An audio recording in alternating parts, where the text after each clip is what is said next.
Ah, écoute, pour reprendre ton image qui est très vraie, c'est que tu ne fais pas opérer de la hanche par un dentiste. Et moi, je compare, même si ça peut être un peu simpliste, mais je compare souvent les avocats aux médecins. C'est-à-dire que tu as des généralistes et des spécialistes. Et nous, notre spécialité, c'est vraiment la transmission entreprise. Donc, moi, je ne fais pas le divorce de mes clients, je renvoie ça vers des confrères.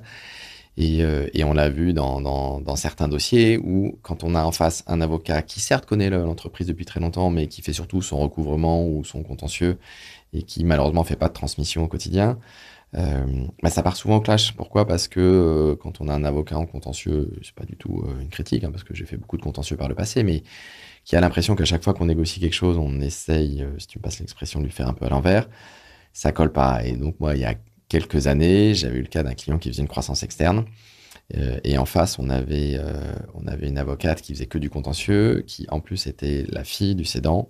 Donc il y avait énormément d'affect et évidemment, il s'est passé ce qui devait arriver, c'est-à-dire que bah, ça a clashé et les discussions sont pas allées au bout et ça s'est même fini en contentieux.